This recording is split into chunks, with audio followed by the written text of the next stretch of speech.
আমাদের আজকে biology lecture number 23। আমাদের প্রিভিয়াস ক্লাসে আমরা পড়েছি হলো সেন্সরি অর্গানস সম্পর্কে আমরা পড়েছি।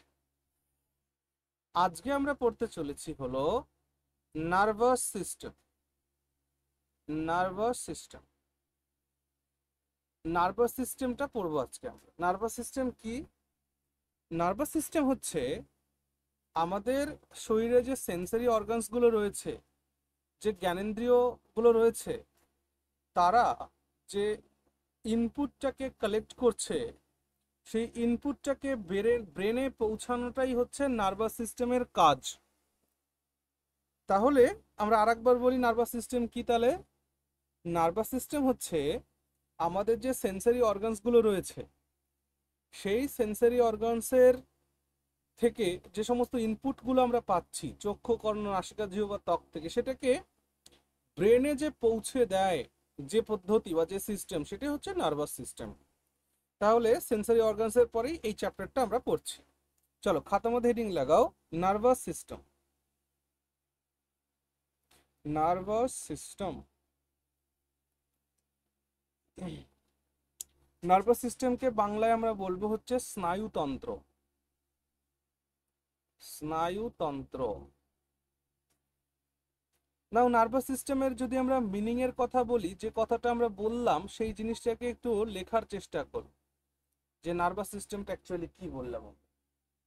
নার্ভাস সিস্টেমটা হচ্ছে এটা সেন্সরি অর্গানস থেকে যে সমস্ত ইনফরমেশনগুলো কালেক্ট হচ্ছে, সেটাকে ব্রেনে পৌঁছে দেওয়া, এবং ব্রেন থেকে যে রিপ্লাই আসছে, সেই রিপ্লাইটা আবার সেই অঙ্গগুলোকে, ডিফারেন্ট পার্টস অফ আওয়ার বডিকে পৌঁছে দেওয়ার কাজই হচ্ছে নার্ভাস সিস্টেম। অর্থাৎ আমাদের চোখ দেখলো যে আমাদের সামনে একটা সাপ, তাহলে এটা দেখার পরেই কি করতে হবে? এটা দেখার পরেই তাকে রিপ্লাই দিতে হবে, আবার সেই চোখকে রিপ্লাই দিতে হবে, যে অঙ্গ প্রত্যঙ্গকে বলতে হবে ভাই ওখান থেকে সরে আসো, সামনে বিপদ। তো এইটা পুরো যে সিস্টেম, সেটাই হচ্ছে নার্ভাস সিস্টেম। লেখো, it carries it carries information it carries information collected by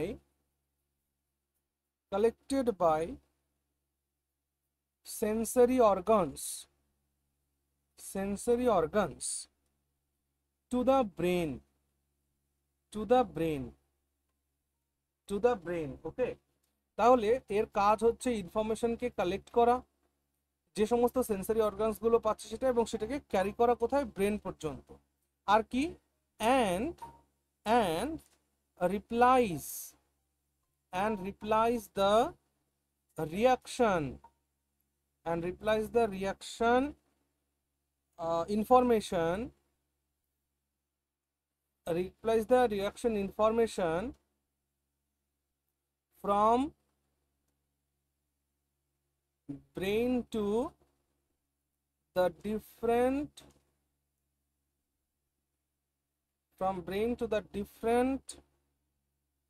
parts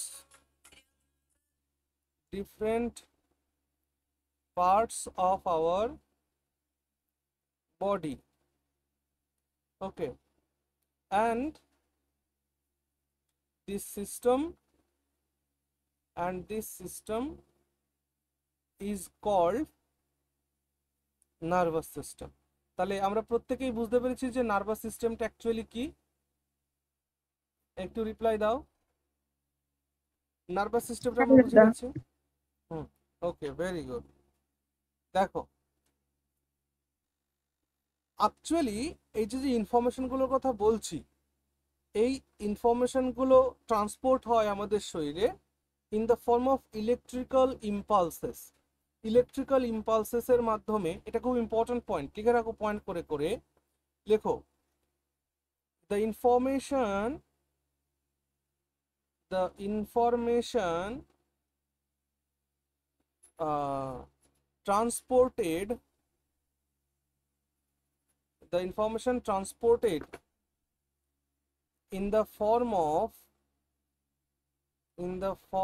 of electrical impulses electrical ইম্পালসেসের মাধ্যমে এখানে ইনফরমেশন ক্যারি ফরওয়ার্ড হয়। এবার এটা তার মানে কি দাঁড়ালো, আমাদের শরীরের সর্বত্র, দাঁড়াও এখানে, আমাদের শরীরের সর্বত্র কিন্তু এই কোঅর্ডিনেট করে হচ্ছে এই নার্ভাস সিস্টেম। লেখো যে ইট controls or coordinate, it controls or coordinate our whole body, এটা আমাদের সমগ্র শরীরকে কন্ট্রোল করে বা কোঅর্ডিনেট করে। এই যে সিস্টেমের কথা বলছি নার্ভাস সিস্টেম, এই নার্ভাস সিস্টেম তৈরি হয়েছে একটা সেলস দিয়ে, যে সেলকে আমরা নিউরন বলি। লিখো this system is made up of nerve cells যেগুলো তৈরি হয়, that is called নিউরন বলে এটাকে। হ্যাঁ, মনে রাখবেন নিউরনের সব থেকে বড় যেটা সেটা হচ্ছে 90 সেন্টিমিটারের হয়, 90 সেমি। দ্য লংগেস্ট সেল নিউরন সেলগুলো 90 সেন্টিমিটার এর লেন্থ হয়, এই জন্য longest cell of the human body. আর লংগেস্ট বলেছি কিন্তু লার্জেস্ট নয়, খেয়াল রেখো। লার্জেস্ট সেল কোনটা বলো দেখি? ওভাম।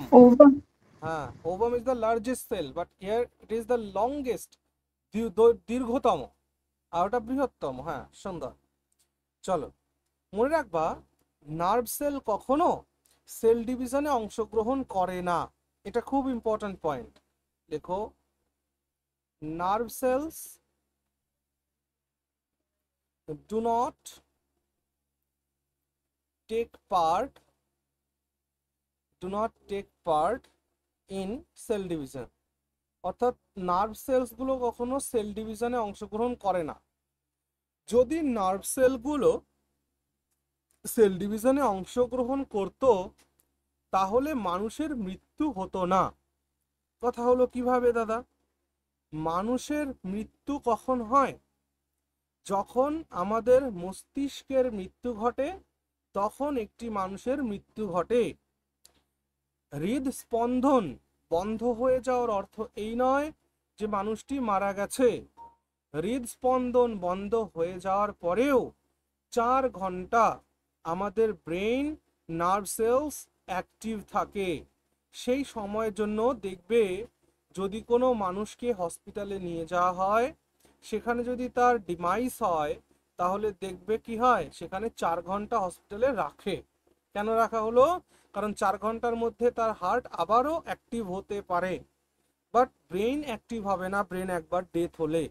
এই জন্য যদি বলা হয় মানুষের মৃত্যু কখন হবে, যখন তার ব্রেন ডেড হবে, তার মস্তিষ্ক এর মৃত্যু মানে তার মৃত্যু। আমরা এই শিবাজি দা বস সিনেমাটা দেখেছি। Have we seen the cinema শিবাজি দা বস? হ্যাঁ স্যার, হ্যাঁ দেখেছি। তো শিবাজি দা বসের মধ্যে, ওই সিনেমার মধ্যে আছে না, শিবাজির হৃদস্পন্দনটা বন্ধ হয়ে যায়, তারপর তাকে গাড়িতে মুভ করার সময় ডাক্তারবাবু তাকে আবার বাঁচিয়ে তোলে। সো এটা কিন্তু ইম্পসিবল নয়, এটা পসিবল এবং সাইন্টিফিক্যাল। ওকে, এই জন্য বলা হলো যে নার্ভ সেলগুলো যদি সেল ডিভিশনে অংশগ্রহণ করত বা নার্ভ সেলগুলোকে যদি কোনোভাবে রিপেয়ার করা সম্ভব হতো তাহলে মানুষের মৃত্যু হতো না। যাদের ব্রেন স্ট্রোক হয়, ব্রেন স্ট্রোক হওয়ার মানে ব্রেনের মধ্যে যখন রক্তপাত হয় তখন সেইখানের যে সেলসগুলো ড্যামেজ হয় সেগুলো কোনোদিন পুনরায় রিজারেক্ট হবে না, সেগুলো ধ্বংসই থাকবে, যার কারণে মানুষ আজীবনকালের জন্য প্যারালাইজড হয়ে যায়, পরবর্তীকালে তার ডেটোরেশন হয়, কখনো উন্নত হয় না। এটা মাথায় রাখতে হবে। এই জন্য মনে রাখবা nerve cells do not take part in cell division. আর একেবারেই যে এটাকে পুনরুদ্ধার করা সম্ভব নয় তা নয়। আমাদের মস্তিষ্কে যখন ব্রেন স্ট্রোক হওয়ার পরে রক্তক্ষরণ হয়, তখন মস্তিষ্কের এই নার্ভ সেলসগুলোকে কিছু কিছু তো খুব অল্প পরিমাণে এটাকে রিজেনারেট করা যেতে পারে, বাট এটা খুবই কম হয়, খুব কম। কিন্তু আমাদের শরীরের মধ্যেই আরেকটি অর্গান আছে যাকে বলে লিভার। লিভারের রিজেনারেশন পাওয়ার কিন্তু হাইয়েস্ট। মানে লিভার খুব দ্রুত নিজেকে রিজেনারেট করে নিতে পারে, নিজেকে তৈরি করে নিতে পারে।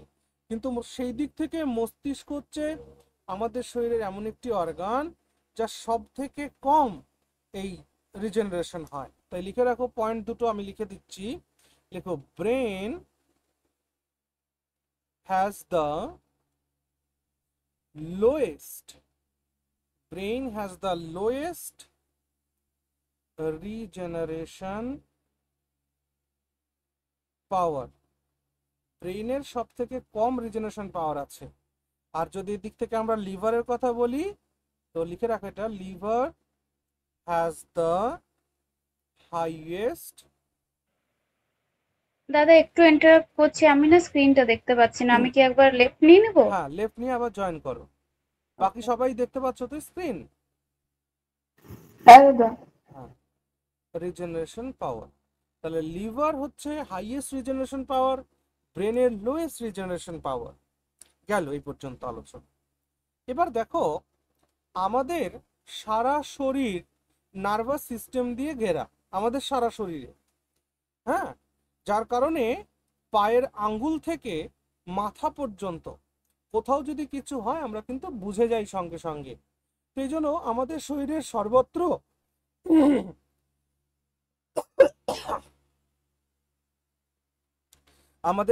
সর্বত্র এই নার্ভাস সিস্টেম দিয়ে ঘেরা রয়েছে। সো এবার আমরা দেখব নার্ভাস সিস্টেমকে আমরা দুটো ভাগে ভাগ করব। একটা হচ্ছে সিএনএস, একটা হচ্ছে পিএনএস। সো এই পর্যন্ত নোট হলে আমরা আগে যাব। হ্যাঁ দাদা হয়ে গেছে। বেশ, চলো খাতার মধ্যে হেডিং লাগাও, types of nervous system. Types of nervous system, nervous সিস্টেমের টাইপস। তো নার্ভাস সিস্টেম হচ্ছে দুই প্রকার, একটা হচ্ছে সিএনএস আর একটা হচ্ছে পিএনএস। সিএনএস মানে বলছে, একজন বলছে দাদা আমাকে জয়েন করাও, আমি তাকে একটু জয়েন করিনি, ফোনও করছে দেখো। এক সেকেন্ড, মানে এটা যে কেন করে ক্লাসের টাইমের মধ্যে জয়েন করতে হয়।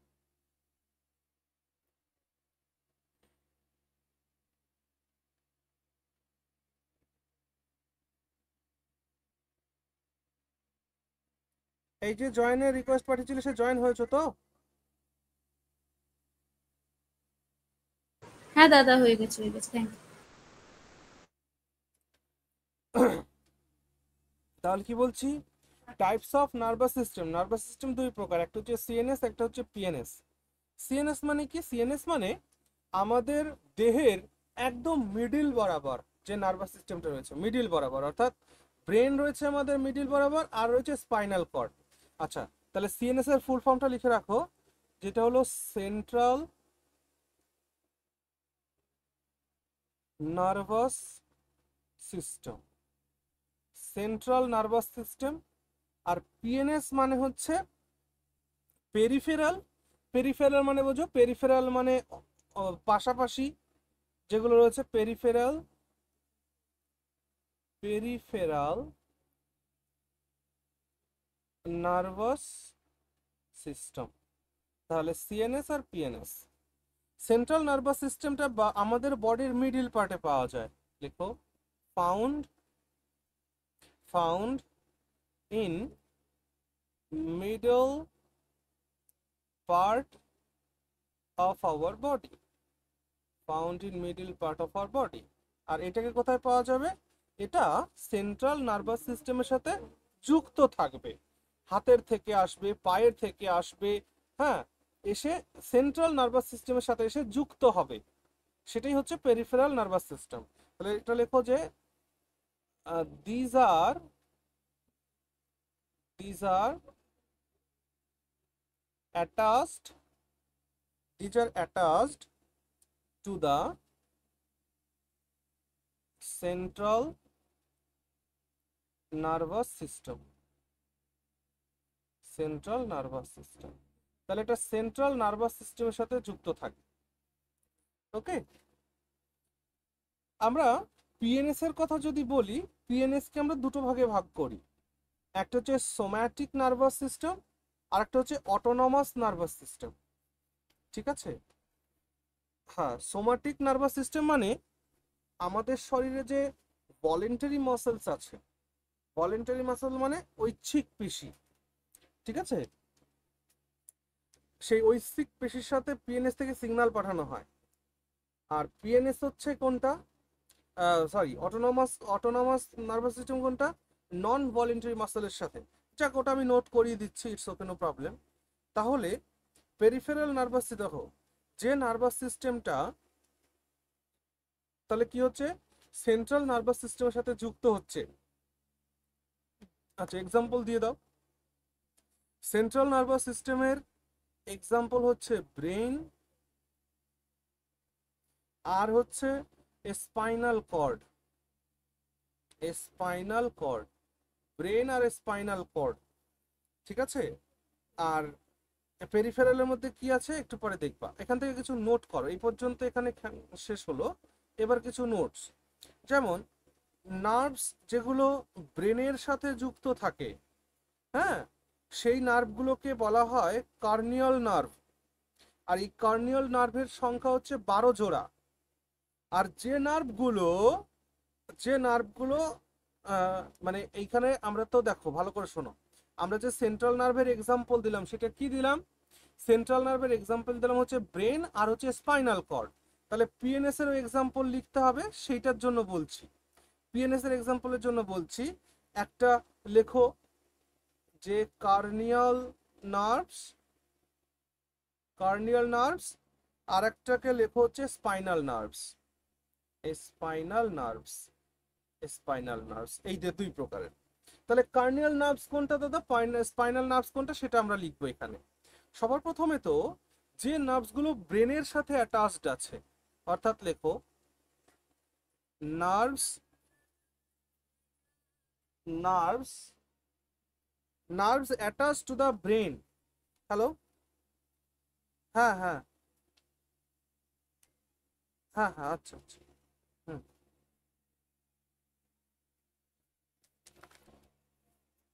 হ্যাঁ, nerves attached to the brain is called cranial nerves.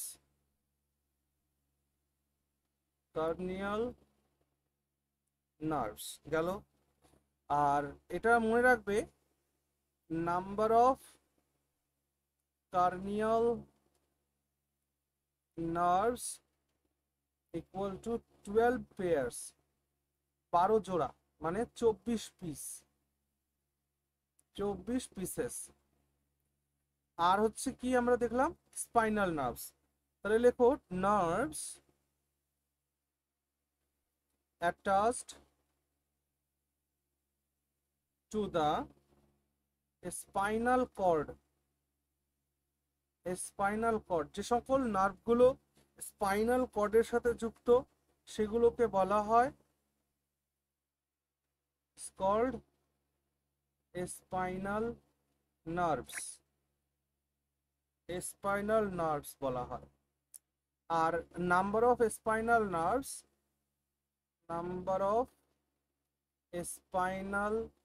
Nerves equal to 62 piece মানে 31 জোড়া, সরি 31 জোড়া, 31 পেয়ার্স মানে 62 পিসেস, 62 পিস বা 31 জোড়া। গেল, এই পর্যন্ত নোট হয়েছে? হ্যাঁ দাদা। বেশ, ভেরি গুড। এইবার আমরা কি করব, এইবার আমরা পিএনএস কে দেখব, তারপর সিএনএস কে আলাদা আলাদা করে আলোচনা করব। চলো তাহলে এই পর্যন্ত মুছে দিই। হ্যাঁ দাদা। চল খাতার মধ্যে হেডিং লাগাও পিএনএস, মানে peripheral nervous system. Peripheral nervous সিস্টেমকে দুটো পার্টে আলোচনা করব। একটাকে বলবো somatic nervous system, somatic nervous system, আর একটাকে বলবো autonomous, autonomous nervous system. Somatic nervous system, autonomous nervous system. Somatic nervous সিস্টেমের কাজ কি? সোমাটিক নার্ভাস সিস্টেমের কাজ হচ্ছে পেরিফেরাল নার্ভাস সিস্টেম থেকে ভলেন্টারি মাসেলে ইনফরমেশন পাঠানো, অর্থাৎ পিএনএস থেকে ইনফরমেশন কালেক্ট করে, ইনফরমেশন বলতে সিগন্যালস, সিগন্যালসগুলোকে কোথায় পাঠাবে না ভলেন্টারি, ভলেন্টারি যে মাসেলসগুলো রয়েছে সেই ভলেন্টারি মাসেলসগুলোতে ইনফরমেশন পাঠানো। আর অটোনোমাস নার্ভাস সিস্টেমের কাজ কি? অটোনোমাস নার্ভাস সিস্টেমের কাজ হচ্ছে পিএনএস থেকে সিগন্যালস কালেক্ট করে, দাদা ভলেন্টারি মাসেলস বলতে? ভলেন্টারি মাসেলস বলতে ঐচ্ছিক পেশি। হ্যাঁ, ঐচ্ছিক পেশি মানে আমাদের হাতের পেশি, ঐচ্ছিক পেশি, ঠিক আছে। আর নন ভলেন্টারি মাসেলস যেগুলো ঐচ্ছিক নয়, যেমন চোখের পেশি, নন ভলেন্টারি মাসেলস, তাই না? যখন দেখো আমাদের চোখের মধ্যে যখন কোনো কিছু ঢুকতে যায় দেখো একা একা বন্ধ হয়ে যায় চোখ, তাই না? তাহলে সেই নন ভলেন্টারি মাসেলস ওইখানে আছে, চোখে আছে। হ্যাঁ দাদা ঠিক আছে। তাহলে পিএনএস থেকে সিগন্যাল পাঠাবে কোথায়? এটা নন, মানে অটোনোমাস, বুঝতে পারছো? এরা নিজেরা নিজের কাজ করে, নন ভলেন্টারি। হার্টের মধ্যে রয়েছে অটোনোমাস নার্ভাস সিস্টেম, অর্থাৎ নন ভলেন্টারি মাসেলস রয়েছে, যেটাকে আমরা ইচ্ছা করলেও থামাতে পারবো না বা রোধ করতে পারবো না, এটা আর কি। তাহলে অটোনোমাস নার্ভাস সিস্টেমের কাজ কি না, অটোনোমাস নার্ভাস সিস্টেমের কাজ হচ্ছে পিএনএস থেকে নন ভলেন্টারি মাসেলসে সিগন্যাল পাঠানো, আর সোমাটিক নার্ভাস সিস্টেমের কাজ হচ্ছে পিএনএস থেকে ভলেন্টারি মাসেলসে সিগন্যালস পাঠানো। ওকে, আচ্ছা। এবার অটোনোমাস নার্ভাস সিস্টেমকে আবার দুটো ভাগে ভাগ করব আমরা। একটাকে বলবো সিম্প্যাথেটিক নার্ভাস সিস্টেম, আর একটাকে বলবো parasympathetic nervous system. Sympathetic nervous সিস্টেমে কি হয়? এই সিম্প্যাথেটিক নার্ভাস সিস্টেম আমাদের যে নন ভলেন্টারি মাসেলস আছে, অনৈচ্ছিক পেশি, সেই অনৈচ্ছিক পেশিতে এক্সাইটিং সিগন্যালস গুলোকে পাঠায়। আর প্যারাসিম্প্যাথেটিক নার্ভাস সিস্টেমের কাজ কি? আমাদের যে নন ভলেন্টারি মাসেলস গুলো আছে সেখানে ট্রাঙ্কুইল সেন্স গুলোকে বা ট্রাঙ্কুইল সিগন্যালস গুলোকে পাঠায়। যেমন সিম্প্যাথেটিক নার্ভাস সিস্টেম আমরা হার্টে দেখতে পাই, ঠিক আছে। মানে হার্টে দেখো, হার্টে যেহেতু অটোনমাস নার্ভাস সিস্টেম কাজ করে, নন ভলেন্টারি মাসেলস কাজ করে, তো সেই ক্ষেত্রে যখন সিম্প্যাথেটিক নার্ভাস সিস্টেম যখন বেশি সিগন্যাল পাঠাবে তখন আমাদের হার্টবিট বেড়ে যাবে। আবার যখন প্যারাসিম্প্যাথেটিক নার্ভাস সিস্টেম যখন করবে তখন আবার নর্মালাইজ হয়ে যাবে হার্টগুলো। বিষয়টা আমি বোঝাচ্ছি, লেখো আগে, নোট তো করো। আচ্ছা, এবার এক কাজ করো, এই পর্যন্ত হয়েছে নোট করা? হ্যাঁ দাদা। হ্যাঁ, এখান থেকেই প্রশ্ন জিজ্ঞেস করে, আমি বারবার বলছি, জিজ্ঞেস করবে যে সোম্যাটিক নার্ভাস সিস্টেমের কাজ কি। তো সোম্যাটিক নার্ভাস সিস্টেমের কাজ হচ্ছে পিএনএস থেকে সিগন্যালগুলোকে ভলেন্টারি মাসেলে পাঠানো, আর অটোনমাস নার্ভাস সিস্টেমের কাজ হচ্ছে পিএনএস থেকে সিগন্যালস দিয়ে নন ভলেন্টারি মাসেলসে পাঠানো। এবার আমরা এই অটোনমাস নার্ভাস সিস্টেমকে একটু দেখব। চলো খাতার মধ্যে হেডিং লাগাও autonomous nervous system, autonomous nervous system. তো অটোনমাস নার্ভাস সিস্টেম দুই প্রকার, একটা হচ্ছে সিম্প্যাথেটিক, সিম্প্যাথেটিক নার্ভাস সিস্টেম, আর একটা হচ্ছে প্যারাসিম্প্যাথেটিক, প্যারাসিম্প্যাথেটিক,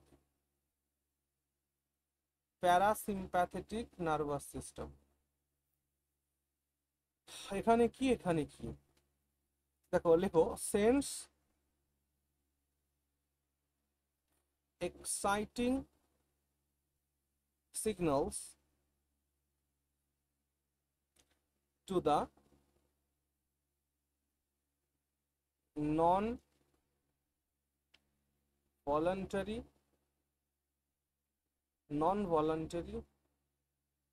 muscles। আর এটার কাজ হচ্ছে শান্ত সিগন্যাল পাঠানো। Sense tranquil,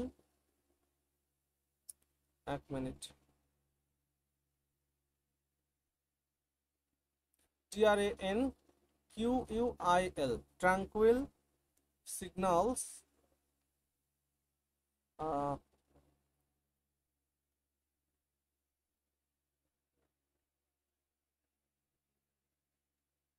signals to the non voluntary, hello বলো, to the non voluntary, আমি পড়াচ্ছি তো, to the non voluntary muscles, আমি পড়িয়ে ফোন করছি। হ্যাঁ, হ্যালো, তাহলে কি হলো, সিম্প্যাথিক নার্ভাস সিস্টেমের কাজ হচ্ছে নন ভলেন্টারি মাসলস গুলোকে এক্সাইটিং সিগন্যাল পাঠানো। এক্সাইটিং মানে বোঝো তো, উত্তেজনাকর সিগন্যাল। আর প্যারাসিম্প্যাথেটিক নার্ভাস সিস্টেমের কাজ হচ্ছে ট্রাঙ্কুইল, শান্ত সিগন্যাল পাঠানো, শান্তির সিগন্যাল পাঠানো। ঠিক আছে, অর্থাৎ কি ঘটনা ঘটে শোনো, যখন সিম্প্যাথেটিক নার্ভাস সিস্টেম অ্যাক্টিভ হয়, ভালো করে বুঝো, সিম্প্যাথেটিক নার্ভাস সিস্টেম অ্যাক্টিভ হলেই আমাদের হার্টবিট কি হবে, ইনক্রিজ করবে। আর হার্টবিট ইনক্রিজ করার অর্থ কি, হার্টবিট ইনক্রিজ করার অর্থ হচ্ছে it sends extra bloods to the organs, এটা অর্গানস গুলোকে এক্সট্রা ব্লাড সাপ্লাই করবে। আবার যখন প্যারাসিম্প্যাথেটিক নার্ভাস সিস্টেম অ্যাক্টিভ হবে তখন হার্টবিট কমে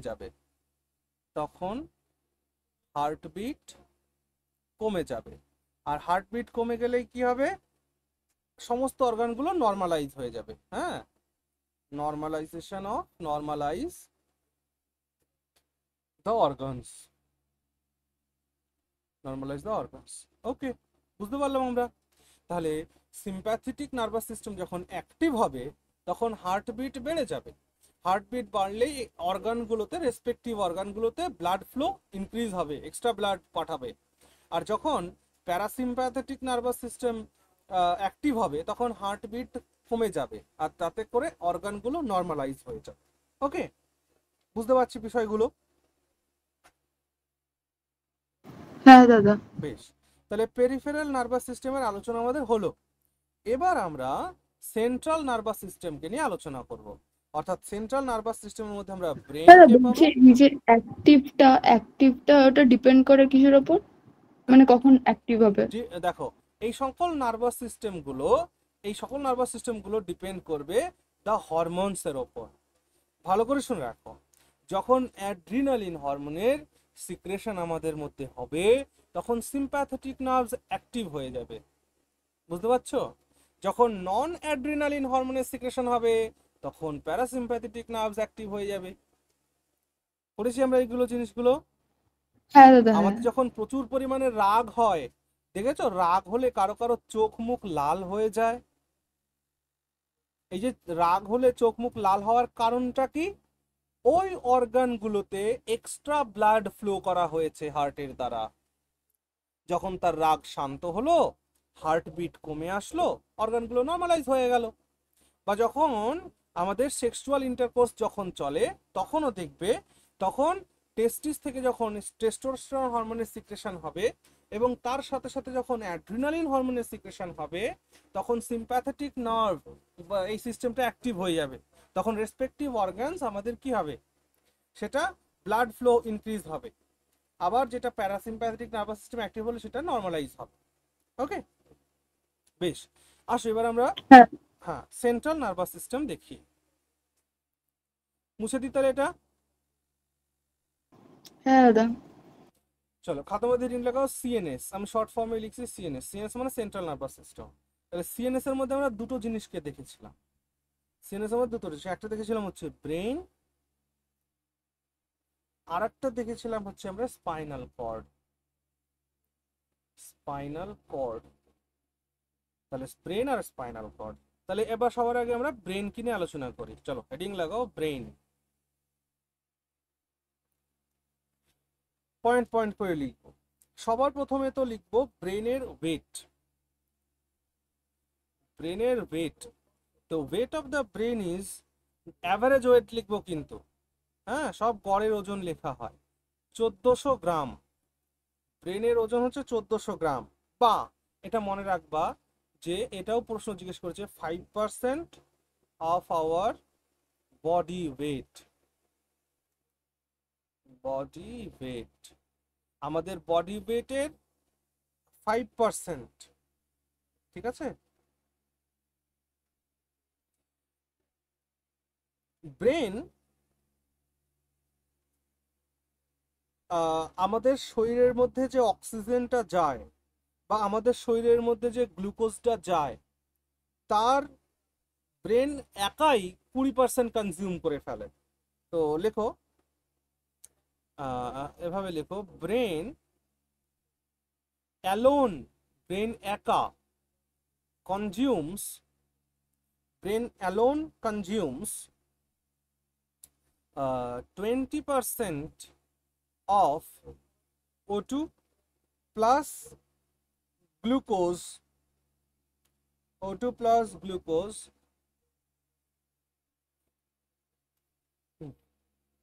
O2 plus glucose of our total body has। আমাদের টোটাল বডির মধ্যে, টোটাল শরীরের মধ্যে যতটুকুন অক্সিজেন আর যতটুকুন গ্লুকোজ আছে, তার 20% ব্রেন একা কনজিউম করে। ওকে, ব্রেন যেহেতু তৈরি হয়েছে নিউরন সেল দ্বারা, সেই জন্য ব্রেন সম্পর্কে স্টাডিকে কি বলে? Study of brain, neurology. হ্যাঁ নিউরোলজি, নিউরোলজি বলা হয়। Very good. আচ্ছা, এখান থেকে একটা প্রশ্ন জিজ্ঞেস করে যে আমাদের জাতীয় ব্রেন মস্তিষ্ক রিসার্চ ইনস্টিটিউশন কোথায় আছে। লিখে রাখো, ন্যাশনাল ব্রেন রিসার্চ ইনস্টিটিউট বা centre, national brain research centre, NBRC, NBRC বলে, NBRC national brain research institute. এটা রয়েছে হচ্ছে গুরুগ্রাম। কোথায় রয়েছে? গুরুগ্রাম, গুরুগ্রাম, বা যেটাকে বলা হতো গুরগাঁও, গুরগাঁও, গুরগাঁও বা গুরুগ্রাম, ঠিক আছে। একটা টেস্ট হয় ব্রেনের, সেটাকে বলে ইইজি, যেটা আমি হার্ট পড়ানোর সময় বলেছিলাম, ইইজি টেস্ট। ইইজি টেস্ট হচ্ছে ব্রেন ফাংশন ঠিক করছে কিনা, অর্থাৎ ব্রেন ফাংশনিং টেস্ট, ব্রেন ঠিকঠাক কাজ করছে কিনা যেন ইইজি করা হয়। এর ফুল ফর্ম হচ্ছে electroencephalograph, electro electroencephalograph,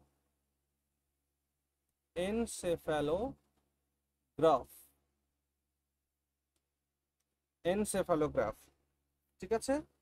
electro এনসেফালোগ্রাফ, EEG. তো ইইজি টেস্টটি কিন্তু ব্রেনের সাথে রিলেটেড। ওকে, চলো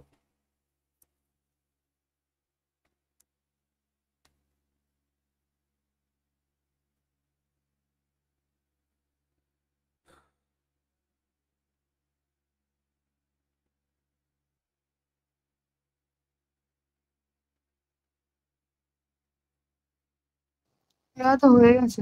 বেশ, এবার আমরা ব্রেনের একটা আমাদের মতন করে একটা ছবি এঁকে জিনিসটাকে একটু অনুধাবন করার চেষ্টা করব, ঠিক আছে। ছবিটা আঁকতে হবে। এবার কিভাবে আঁকি বলো দেখি। আচ্ছা আমি চেষ্টা করছি। কপাল, নাক, এখান থেকে মুখ, এখান থেকে থুতনি থেকে নিয়ে এটা নিচে নেমে চলে আসলো, এটা নিচে নেমে চলে আসলো, এটা আমাদের ব্রেন। হায় ভগবানে কি হলো, দাঁড়াও দেখি। মনে করো যে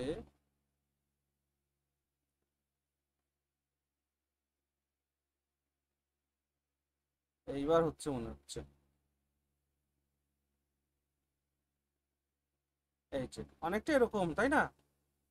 এটা এটা মুখ, এটা বোঝা যাচ্ছে তো? হ্যাঁ দাদা। হ্যাঁ এটা মুখ আর কি। যাই হোক, এরকমই আর কি অনেকটা। তো আমাদের ব্রেনকে না আমরা তিনটে পার্টে ভাগ করি। হ্যাঁ, একটা হচ্ছে forebrain, midbrain, hindbrain. অর্থাৎ এই পার্টটা, আর এটাকে দিয়ে ঘিরে দাও, আটকে দাও, বা এটাকে এরকম করে আটকে দাও, এটা এটা, এইটাকে বলা হয় ফোর ব্রেন। ফোর কথার অর্থ হলো আগে, ফোর ব্রেন। এটাকে বলা হয় মিড ব্রেন, আর এটাকে বলা হয় হিন্ড ব্রেন, পেছনের দিকটা, হিন্ড ব্রেন। তাহলে ফোর ব্রেন, আমাদের সামনের দিকে থাকে ফোর ব্রেন, মাঝখানে মিড ব্রেন এবং শেষে থাকে হিন্ড ব্রেন। ঠিক আছে, নাও এবার একটা কাজ করি আমরা। এখান থেকে আমরা ব্রেনের মেমব্রেনটাকেও চেনার জন্য একটা মেমব্রেনের কাজ করে দিই।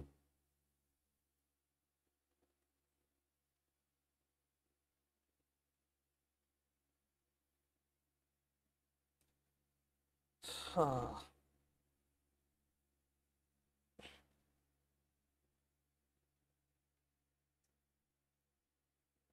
যাই জিনিসটাকে আমাদের একটু বুঝতে হবে, ব্যাস, এর জন্যই, আর কিছু না। বাকি তোমরা ইউটিউবে বা গুগল যদি তোমরা সার্চ করো সেখানেও পেয়ে যাবে। এখানে আমি কিছু জিনিস ড্র করলাম, ঠিক আছে? এখান থেকে পেছন দিক থেকে এসে এখান দিক থেকে এটা নেমে যাবে।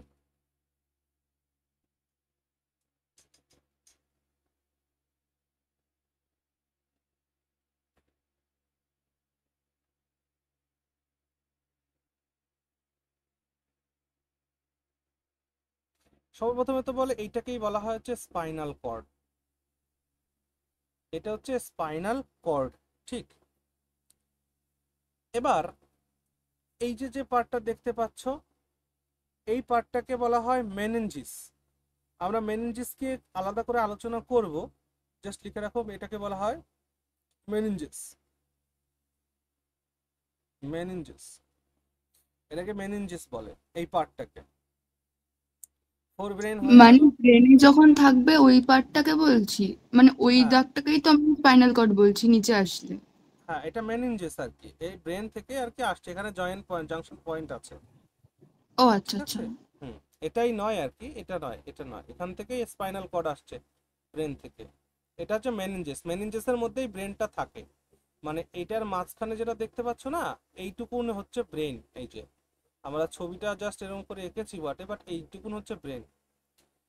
আর এই জিনিসটা কি দেখতে পাচ্ছি যে ওপরে, এই যে এটাকে বলা হয় ক্রেনিয়াম বোন, মানে যেটা হচ্ছে আমাদের মাথার হাড়, ক্রেনিয়াম বোনস, এটা ক্রেনিয়াম বোনস, ক্রেনিয়াম বোনস। ওকে, এখান থেকে আমরা মেনিনজিসের পার্টটাকে দেখবো। অর্থাৎ মেনিনজিস হচ্ছে ব্রেনের মেমব্রেন, ব্রেনকে যে ঘিরে রাখে যে পর্দাটা, সেই ব্রেনের পর্দাকে বলা হয় মেনিনজিস। মানে হচ্ছে brain membrane, brain membrane, brain membrane হচ্ছে মেনিনজিস।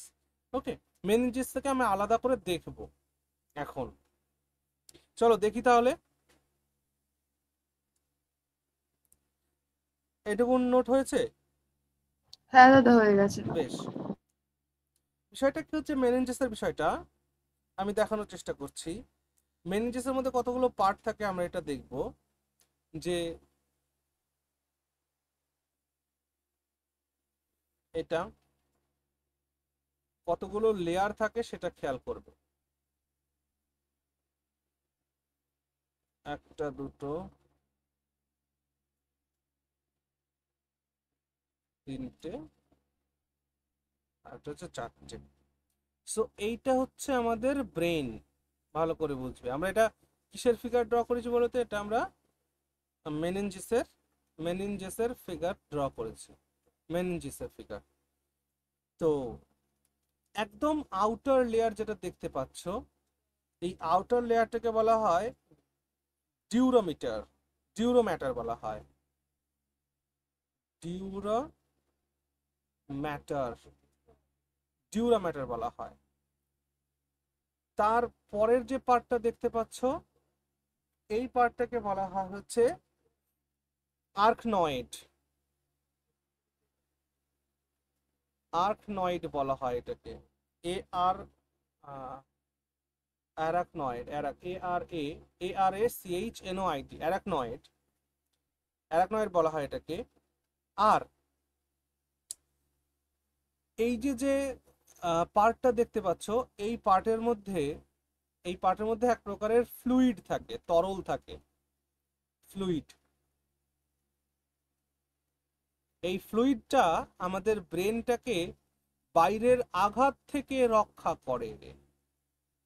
অর্থাৎ এই ফ্লুইডটা এখানে শক অ্যাবজর্ভারের কাজ করে। যেমন বোন জয়েন্টে সব শক অ্যাবজর্ভারের কাজ কে করে বলো দেখি?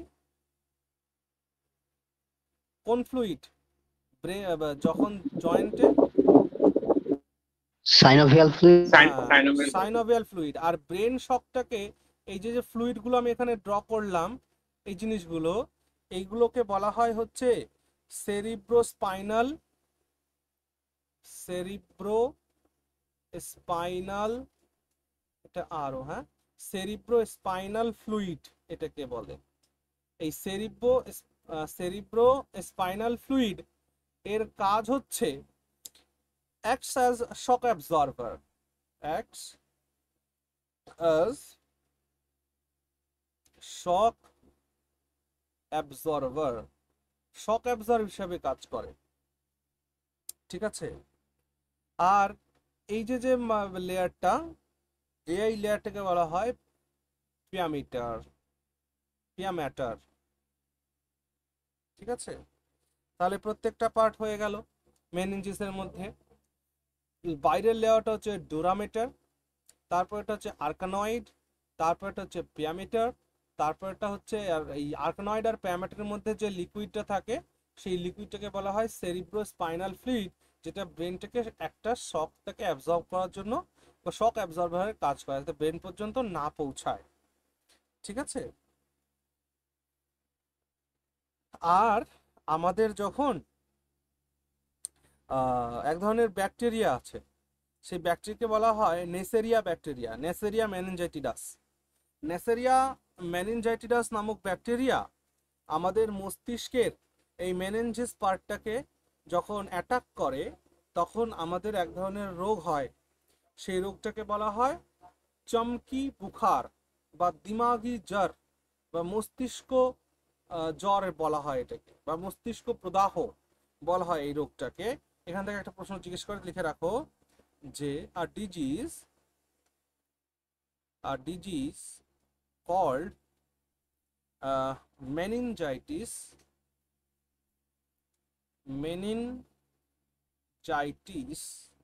মেনিনজাইটিস বলে একটা রোগ হয়, যেটাকে বলা হয় মস্তিষ্ক জ্বর, মস্তিষ্ক জ্বর, মস্তিষ্ক জ্বর। তোমরা জানো উত্তরপ্রদেশে 2017 সালে অনেকগুলো শিশু মৃত্যু হয়েছিল। 2017-তে, 2018-তে, পরপর 2 বছর হয়েছিল। বিহারেও হয়েছিল, শিশু মৃত্যু হয়েছিল। বাচ্চাদের এই নেসেরিয়া মেনিনজাইটিস ব্যাকটেরিয়া অ্যাটাক হয়েছিল, প্রচুর পরিমাণে বাচ্চারা কিন্তু মারা গেছিল এই জ্বরটাতে। তাহলে আর disease called meningitis caused by a bacteria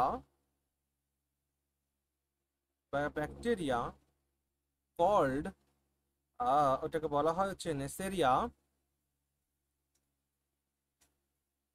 নেসেরিয়া NEISSERIA, নেসেরিয়া মেনিনজাইটিডাস, মেনিনজাইটিডাস, নেসেরিয়া মেনিনজাইটিডাস। এই ব্যাকটেরিয়ার প্রভাব কোথায়? এই মেনিনজিসের উপরে পড়ে। ঠিক আছে, গেল। এবার দেখো, আমরা ব্রেনকে তিনটে পার্টে ভাগ করেছিলাম। একটাকে বলেছিলাম ফোর ব্রেন, একটাকে বলেছিলাম মিড ব্রেন, একটাকে বলেছিলাম হিন্ড ব্রেন। তো এই তিনটে ব্রেন সম্পর্কে আমরা এখন ডিটেলসে একটু পড়বো।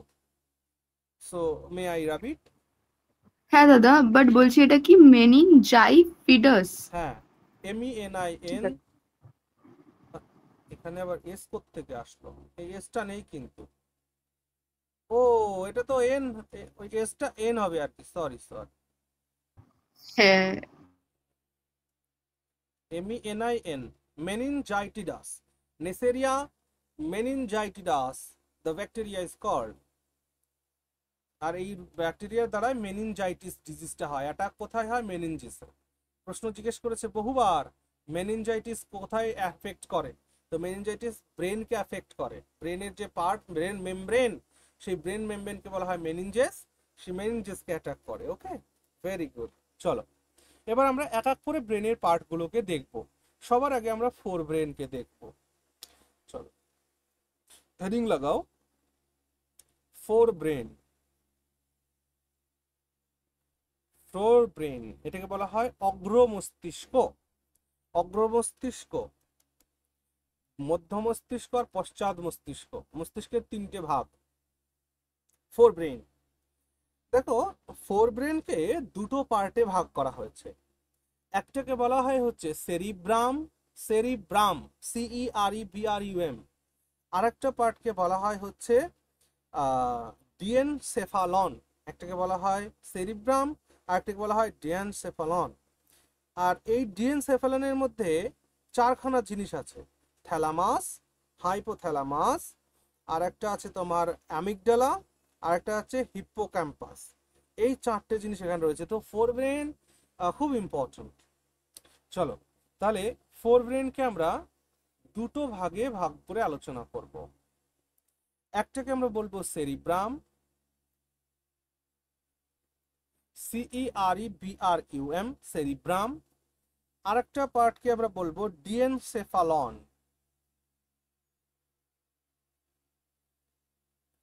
ডিএনসেফালন। ওকে, DIENCHEPHALON, ডিএনসেফালন। ডিএনসেফালনের মধ্যে চারটে জিনিস থাকে, চারটে জিনিস থাকে, একটা, দুটো, তিনটে আর চারটে। প্রথমটা হচ্ছে থ্যালামাস, থ্যালামাস, হাইপোথ্যালামাস, আর একটা হচ্ছে অ্যামিগডালা, অ্যামিগডালা, আর একটা হচ্ছে হিপ্পোক্যাম্পাস, হিপ্পোক্যাম্পাস। এইটা থ্যালামাস, এদের সম্পর্কে আমরা নোট নেব। থ্যালামাসের কথা যদি বলি, এটা আমাদের শরীরে ঠান্ডা লাগা, গরম লাগা বা ব্যথা বেদনা, এইটাকে কন্ট্রোল করার দায়িত্ব হচ্ছে থ্যালামাসের। তাহলে লিখো, কন্ট্রোলস, কন্ট্রোলস হোয়াট? কোল্ড বা হটনেস, আর হচ্ছে পেইন, ব্যথা, তারপরে ঠান্ডা গরম, এটাকে থ্যালামাস কন্ট্রোল করে। ঠিক আছে, এবং এই থ্যালামাস কন্টিনিউয়াসলি 55 মিনিট কাজ করে। লেখো, continuously, continuously works for 55 minutes, 55 minutes. Okay, অর্থাৎ থ্যালামাসের জন্য আমরা কন্টিনিউয়াস 55 মিনিট ব্যথা সহ্য করতে পারবো। কোল্ড সহ্য করতে পারবো, হট সহ্য করতে পারবো, ঠিক আছে, এটা কাজ করে যেহেতু ওই টাইম ধরে। তারপর কি, হাইপোথ্যালামাস। হাইপোথ্যালামাস আমাদের যে খিদে লাগার ফিলিংস, পিপাসা লাগার ফিলিংস বা স্যাটিসফ্যাকশন, মনে করো যে আচ্ছা এইভাবে ভাবো, স্যাটিসফ্যাকশন বলে একটা কথা আছে না, ভোজনের স্যাটিসফ্যাকশন দিয়ে একটা এক্সাম্পল দিই। আমরা যখন বাড়িতে বিরিয়ানি তৈরি করি তখন দেখবে যে প্রায় অনেকটা খেয়ে নিই, তাই না? এক থালা তো খাবোই, তারপর আবারও একটু নেব, এরকম তো ব্যাপারটা। তবে গিয়া স্যাটিসফ্যাকশন আসবে না, ঠিক আছে খাওয়া হলো। কিন্তু সেটাই যদি আমরা কোনো হোটেল বা রেস্টুরেন্টে গিয়ে খাই, ওই এক প্লেটে যতটুকুন দেয় ওইটুকুন খেয়েই সন্তুষ্ট হতে হয় কি না, হ্যাঁ স্যাটিসফ্যাকশনের যে দাদা। ভাব। তো এই হাইপোথ্যালামাসের কাজই হচ্ছে সেই স্যাটিসফ্যাকশনটা আনা। তাহলে লেখো এটা কন্ট্রোল কি কি করে, হাইপোথ্যালামাস কন্ট্রোলস হাঙ্গার, থার্স্ট পিপাসা ক্ষুধা এবং স্যাটিসফ্যাকশন, কোনো কিছুতে সন্তুষ্টি। এবং হাইপোথ্যালামাস আমাদের দেহের তাপমাত্রাকেও নিয়ন্ত্রণ করে। তাহলে লেখো রেগুলেটস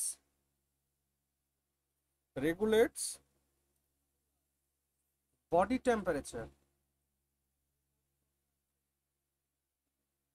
টেম্পারেচার, আর একটা হচ্ছে যে আমাদের পিটুইটারি গ্ল্যান্ড থেকে যে সিক্রেশন হয়। আচ্ছা, পিটুইটারি গ্ল্যান্ডকে বলা হয় মাস্টার গ্ল্যান্ড কেন? এখানে 9টা হরমোন সিক্রেট হয়। ওরকম। হ্যাঁ। Very good, very good. যেহেতু 9 প্রকার হরমোনের সিক্রেশন হয়, খুব ভালো। তাহলে এর কাজটা লিখে রাখো, it controls the secretion of hormones from pituitary glands. Pituitary gland থেকে যে হরমোন সিক্রেশন সেটাকে কন্ট্রোল করে হাইপোথ্যালামাস। ওকে, অ্যামিগডালার কাজ কি? অ্যামিগডালার কাজ হচ্ছে আমাদের যে ইমোশন গুলো রয়েছে সেই ইমোশন গুলোকে জেনারেট করা, অর্থাৎ ইট জেনারেটস আওয়ার ইমোশন। এবার তোমরা বলবা যে দাদা ইমোশনের জন্য তো আপনি অ্যাড্রিনালিন হরমোনের কথা বলেছিলেন। হ্যাঁ ঠিকই তো, অ্যাড্রিনালিন হরমোনের সিক্রেশন হওয়ার ফলেই আমাদের মধ্যে ইমোশন ক্রিয়েট হয়, আর সেইটার কাজই হচ্ছে অ্যামিগডালা করে থাকে। অর্থাৎ সুখের ইমোশন, দুঃখের ইমোশন, এক্সাইটিং হওয়া, তো সমস্ত কিছু অ্যামিগডালার কাজ হচ্ছে ইট জেনারেটস আওয়ার ইমোশন। এবার আসো হিপোক্যাম্পাস। হিপোক্যাম্পাস কি করে? এটা খুব গুরুত্বপূর্ণ কাজ করে। হিপোক্যাম্পাস আমাদের শর্ট টার্ম মেমোরিগুলোকে লং টার্ম মেমোরিতে কনভার্ট করে in the presence of neurotransmitter. ভালো করে শোনো, আমরা যে পড়াশুনো করি, আমরা পড়াশুনো করার সময় দেখো আমরা একটা চ্যাপ্টার পড়লাম, সেই চ্যাপ্টারটা পড়ার সাথে সাথে সেটা যাতে আমরা ভুলে না যাই, অর্থাৎ শর্ট টার্ম মেমোরিটাকে লং টার্ম মেমোরিতে কনভার্ট করার কাজ হচ্ছে হিপোক্যাম্পাসের। আমাদের প্রকৃতি মা আমাদের খাবারের মধ্যে অনেকগুলো জিনিস দিয়েছে, তার মধ্যে দিয়েছে একটা হচ্ছে কি বলো দেখি, ব্রাহ্মণী শাক। আর সেই ব্রাহ্মণী শাকটা কিন্তু এই হিপোক্যাম্পাসের উপরে বিশেষভাবে কাজে মানে অ্যাক্ট করে। যার কারণে ব্রাহ্মী বলে হোমিওপ্যাথিতে একটা মাদার ওষুধও আছে, ব্রাহ্মী মাদার টিংচার। এই ব্রাহ্মী মাদার টিংচারটা খেলে স্মৃতিশক্তি অনেকাংশে বৃদ্ধি পায়। অর্থাৎ শর্ট টার্ম মেমোরিগুলোকে লং টার্ম মেমোরিতে কনভার্ট করার দায়িত্ব হচ্ছে কার? না হিপোক্যাম্পাসের। সো এই জন্য আমাদের কিন্তু এটা গুরুত্বপূর্ণ। লেখো, it converts short term memory term memory into a long term memory. Short term মেমোরিকে লং টার্ম মেমোরিতে কনভার্ট করে, কিন্তু এখানে একটা মাথা রাখবা, in the presence of neurotransmitter.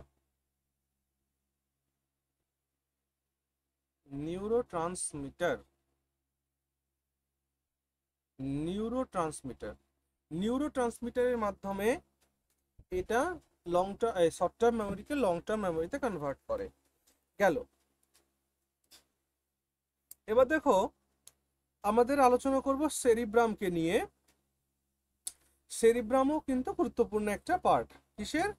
Four ব্রেনের। তাহলে এতক্ষণ আমরা ডিএনসেফালনের আলোচনা করলাম। তাহলে ডিএনসেফালনের মধ্যে আমরা দেখলাম থ্যালামাস, হাইপোথ্যালামাস, অ্যামিগডালা, হিপোক্যাম্পাস, এবার সেরিব্রাম। মনে রাখবা আমাদের ব্রেনের সব থেকে বড় অংশ হচ্ছে সেরিব্রাম। অর্থাৎ আমাদের ব্রেন টোটালটা যদি 3টে পার্ট হয়, তার 2টো পার্টই কিন্তু এই cerebrum part. Okay, so I am rubbing it. হ্যাঁ দাদা। চলো এবার হেডিং লাগাও সেরিব্রাম।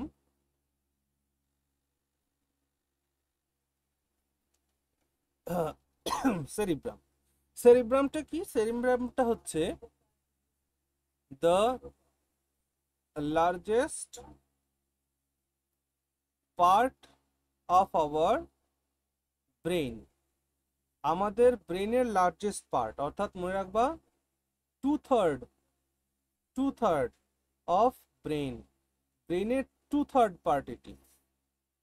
ওকে, আচ্ছা, সেরিব্রামকে দুটো ভাগে ভাগ করব। সেরিব্রামের একটা রাইট সাইড, একটা লেফট সাইড। ওটাকে বলা হয় রাইট হেমিস্ফিয়ার আর লেফট হেমিস্ফিয়ার। আমাদের ব্রেনের সেরিব্রাম তো এটা যদি একটু গুগল সার্চ করো তোমরা তোমাদের একবার স্পষ্ট দেখতে পাবা। তো ক্লাসের শেষে এটা একটু করো। আচ্ছা চলো, সেরিব্রাম। তো সেরিব্রামের দুটো পার্ট, একটাকে বলা হচ্ছে রাইট সাইডে রাইট হেমিস্ফিয়ার, আর একটা হচ্ছে লেফট হেমিস্ফিয়ার।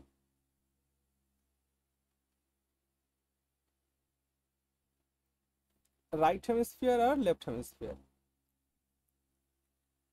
দেখো আমাদের যখন ব্রেন স্ট্রোক হয় মানুষের, তো ব্রেন স্ট্রোক হলে most of the cases effect হয় হচ্ছে সেরিব্রাম পার্টটা এফেক্টেড হয়। দেখো কেন সেরিব্রাম পার্টটা বেশি এফেক্টেড হয়? কারণ সেরিব্রাম পার্টের মধ্যে সব থেকে সূক্ষ্ম শিরা উপশিরা আছে, সব থেকে সূক্ষ্ম সরু। তাহলে সব থেকে সূক্ষ্ম সরু শিরা উপশিরা যেহেতু এই সেরিব্রামের মধ্যে রয়েছে, সেই কারণে যখন ব্লাড প্রেশার বেড়ে যায় তখন ওই উপশিরাগুলো ভেন্স গুলো ফেটে যায়, যার কারণে সেরিব্রাম পার্টটা আফটার ব্রেন স্ট্রোক সব থেকে বেশি ক্ষতি হয়।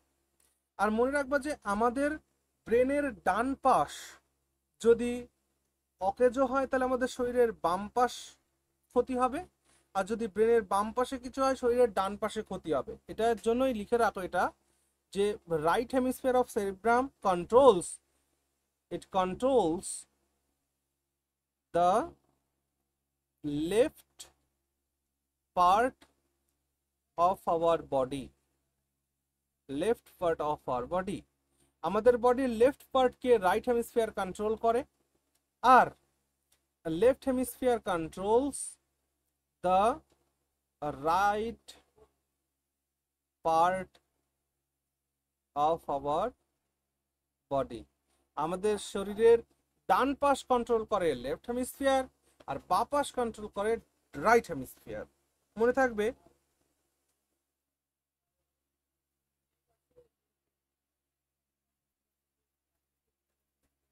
হ্যাঁ দাদা।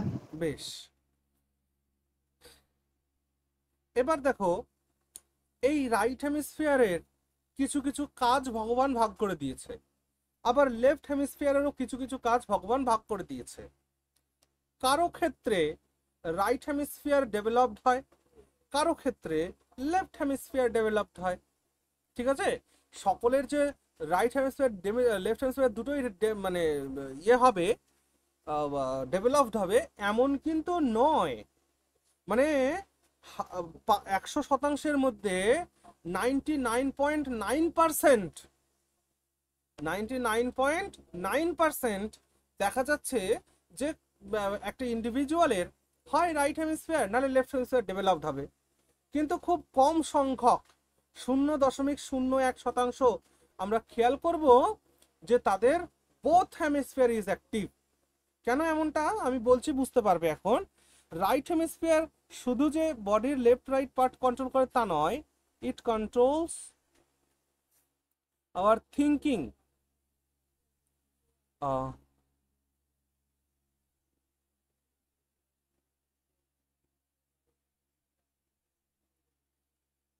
থিঙ্কিং কে কন্ট্রোল করে। তারপর ক্রিয়েটিভিটি, তারপর আর্টস, তারপর রাইটিং স্কিলস,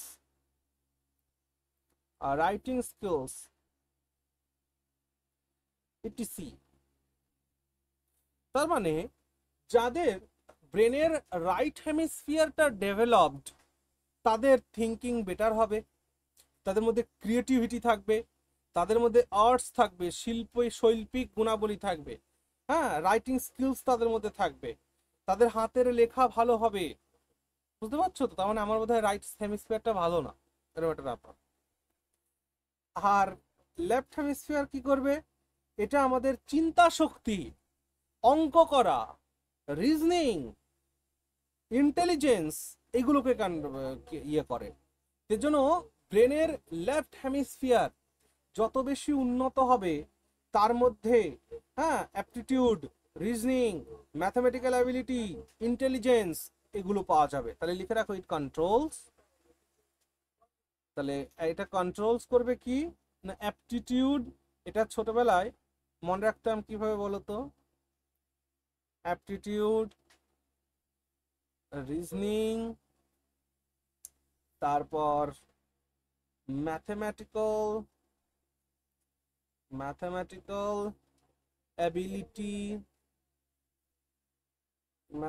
অ্যাবিলিটি, আর কি বলা যায়? ম্যাথমেটিক্যাল অ্যাবিলিটি আর হচ্ছে intelligence. Yes, intelligence. So left hemisphere, এটা আমরা মনে রাখতাম। আর সায়েন্সের ছেলেদের বলতাম, ভাই তোদের বাঁ পাশের ব্রেন ভালো, আর আমরা আর্টসের বলতাম আমাদের ডান পাশের ব্রেন ভালো। এভাবে মনে রেখেছি। তার মানে রাইট হেমিস্ফিয়ার হচ্ছে আর্টস গ্রুপ, এরকম করে মনে রাখতে পারো, আর এটা হচ্ছে সায়েন্স গ্রুপ, এভাবে মনে রাখতে পারো, তাহলে মনে থাকবে। ওকে, গেল। এবার এখানে একটা গুরুত্বপূর্ণ পয়েন্ট আছে। কি পয়েন্ট আছে? এই যে রাইট হেমিস্ফিয়ার, এইটা ডেভেলপ থাকে ফিমেলদের বেশি। তাই লিখে রাখো, মোস্ট ডেভেলপড ইন ফিমেল। ফিমেলদের এটা খুব বেশি ডেভেলপড থাকে রাইট হেমিস্ফিয়ারটা। যার কারণেই দেখবা মেয়েরা শৈল্পিক গুণবত্তার হয়। তারা তাদের ঘরটাকে, একটা মেয়ের বেডরুমে ঢুকবে আর একটা ছেলের বেডরুমে ঢুকবে, তাহলেই বুঝতে পারবে ব্যাপারটা কি হলো। ঠিক আছে, মেয়েরা সুন্দর করে জিনিসগুলোকে গুছিয়ে রাখা, সাজিয়ে রাখা, বেশ একটা পরিপাটি ব্যাপার। আর ছেলেদের ক্ষেত্রে, আমার ঘরটাই যদি ছবি তুলে তোমাদের দেখাতে পারতাম তাহলে বুঝতে পারতে। আমার খাটের উপরে সব বই খাতা পেপার নোটস পত্র ছাড়ানো ছেড়ানো থাকে, আমি তার মধ্যে দিয়ে শুয়ে থাকি। আমারও সেম দাদা। এই তোমার সেম হবে। তুমি দেখো, তুমি সায়েন্স থেকে আসছো, তার মানে তুমি ফিমেল হওয়া সত্ত্বেও তোমার লেফট হেমিস্ফিয়ার ডেভেলপড হয়েছে। এটা জোকস করছি, বাট এটা হয় যে most developed in female is what? Right hemisphere. আর এক্সেপশনাল। হ্যাঁ, আর মেলদের ক্ষেত্রে হচ্ছে এই লেফট হেমিস্ফিয়ার। দেখো, মোস্ট ডেভেলপড, যার জন্য ছেলেরা যা ইনকাম করে সেটা দিয়ে সংসার চালাতে সক্ষম হয়। মোস্ট ডেভেলপড ইন মেল, হিসাব কিতাব। ওকে, এবার আর একটা গুরুত্বপূর্ণ কথা বলি, দেখো এক্সেপশনাল আমরা বলছি, কিন্তু এক্সেপশনাল ব্যাপারটা দেখো, মেয়েরা একই সময়ে দুটো হেমিস্ফিয়ারকে ইউজ করতে পারে, কিন্তু ছেলেরা একই সময়ে একটা হেমিস্ফিয়ারকে ইউজ করতে পারে। এটা গুরুত্বপূর্ণ পয়েন্ট, নোট করে রাখো। মেয়েরা একই সময়ে দুটো জিনিসকেই হিসাব কিতাবও করবে, যেমন তেমনি ক্রিয়েটিভিটিও থাকবে মেয়েদের মধ্যে, কিন্তু ছেলেদের মধ্যে একটা জিনিসই কাজ করবে। এই জন্য দেখবা ছেলেদের যদি কোনো কাজ করতে দাও, মনে করো যে কোনো ছেলেকে যদি রান্না করতে দাও, তাহলে দেখবে ও রান্না কাজটা হয়তো সুস্বাদু করবে, কিন্তু রান্নাঘরের অবস্থা জগাখিচুড়ি করে ফেলবে। আমি ঠিক বলছি তো? হ্যাঁ দাদা। এই জন্য ছেলেদের ক্ষেত্রে একটা হেমিস্ফিয়ারই একটা সময়ে কাজ করে, বাট মেয়েদের ক্ষেত্রে বোথ হেমিস্ফিয়ার ইজ অ্যাক্টিভ। তাহলে এটা লেখো তো, লেখো, নোট, এটা খুব ইম্পর্টেন্ট পয়েন্ট। এটা মুছে দেবো তাহলে এই পর্যন্ত। হ্যাঁ দাদা। আচ্ছা, একটা নোট লেখো, একটা নোটে লেখো যে female can use, female can use both the hemisphere, both the hemisphere at a time, at the time, but male can use, but male can use only one hemisphere at a time, at a time, at a time। তাহলে ছেলেরা এক সময়ে একটা হেমিস্ফিয়ারকে use করতে পারে, এই can ইউজের জায়গায় এটা আবার কি লিখেছি, আর কিন্তু মেয়েরা দুটো ইউজ করতে পারে। গেল এই পর্যন্ত আলোচনা হয়ে, আমরা একদম শেষের দিকে এসেছি। এবার আমরা দেখবো মিড ব্রেনকে। ঠিক আছে, সো মে আই রাব ইট? হ্যাঁ দাদা। আচ্ছা চলো, মিড ব্রেন সম্পর্কে একটা কথা লিখে রাখো শুধু, আর কিছু লিখতে হবে না। মিড ব্রেন, মধ্য মস্তিষ্ক। মিড ব্রেনের কাজ হচ্ছে, দেখো এর মধ্যে একটা পার্ট আছে, লেখো it has one part, it has one part, এর একটাই সিঙ্গেল পার্ট আছে, সেটাকে বলা হয় কল্ড, এটাকে বলা হয় হচ্ছে কর্পোরা কোয়াড্রিজেমিনা। আমি লিখে দিচ্ছি, এটাকে বলা হয় কর্পোরা কোয়াড্রিজেমিনা, কর্পোরা কোয়াড্রিজেমিনা এইটা বলা হয়। মিড ব্রেনের একটাই পার্ট, সেটাকে বলা হয় কর্পোরা কোয়াড্রিজেমিনা। এবার ঘটনা হচ্ছে দাদা, এটার কাজ কি গো? এটার কাজ হচ্ছে এই যে আমরা চোখে দেখি এবং কানে শুনি, অর্থাৎ হিয়ারিং আর ভিশন, এই দুটোর জন্য রেসপন্সিবল হচ্ছে মিড ব্রেন। তাহলে লিখো যে it is responsible, it is responsible for hearing, it is responsible for hearing and watching,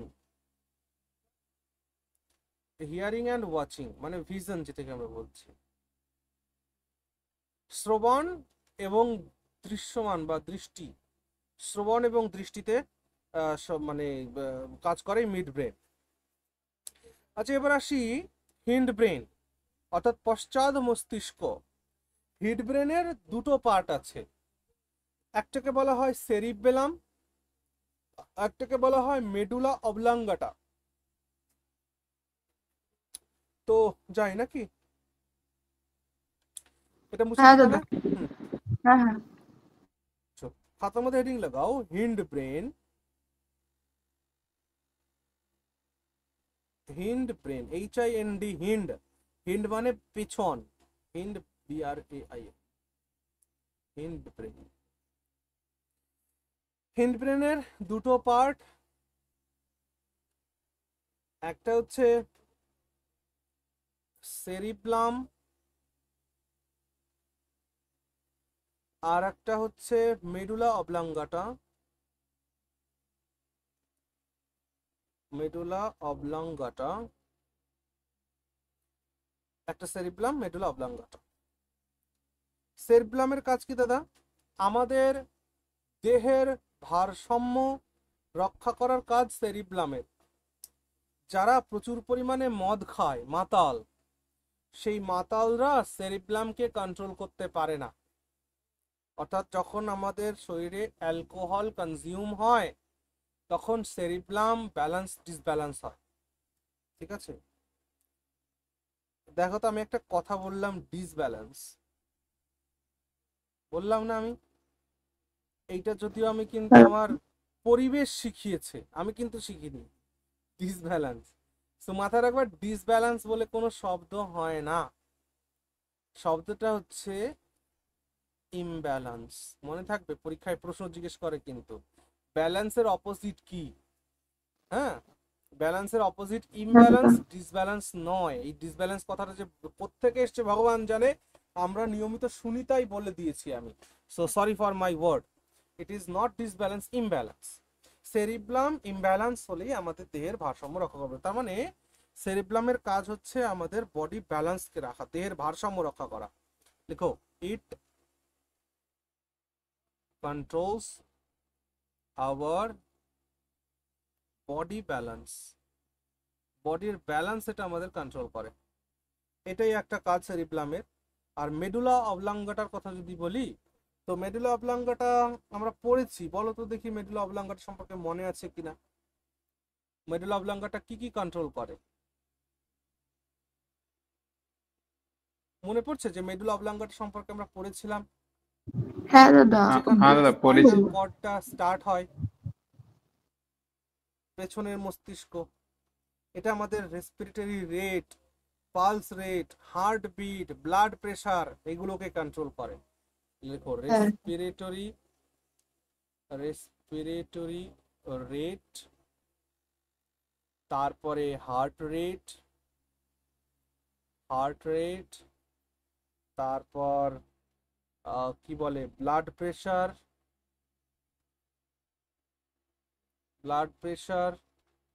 pulse rate, এই সমস্ত ইত্যাদি কন্ট্রোল করে মেডুলা অবলাঙ্গাটা। ওকে, আমাদের ব্রেনের মধ্যে 100 কোটি নার্ভ সেলস আছে, 100 কোটি। সো কয়েকটা পয়েন্ট আমরা এখানে লিখে নিই। যেমন আমি একটু আগেই বললাম যে কোনো মানুষের বায়োলজিক্যাল ডেথ কাকে বলে। তো biological death equal to death of nerve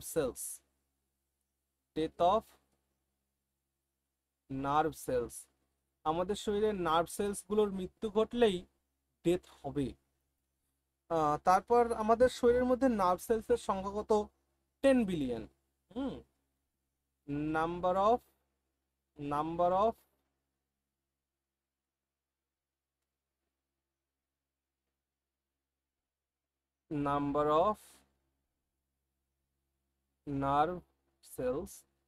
nerve সেলসের সংখ্যা হচ্ছে 10 বিলিয়ন। 10 বিলিয়ন মানে কত? 100 কোটি, 100 crore, 100 কোটি বা 10 বিলিয়ন নার্ভ সেলস কোথায়? In our body.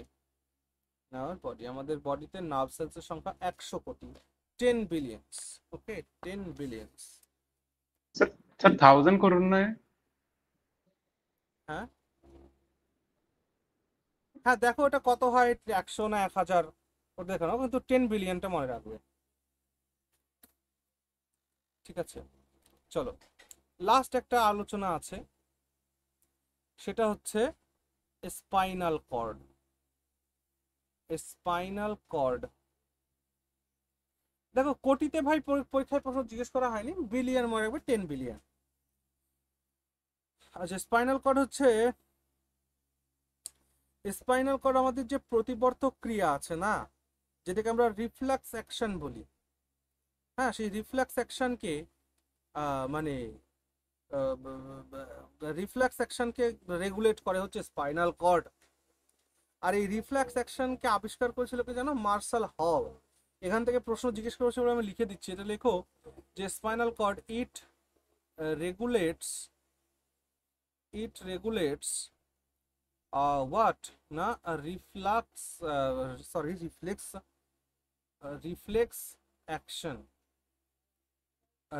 Action Bangla এটাকে বলে প্রতিবর্তী ক্রিয়া।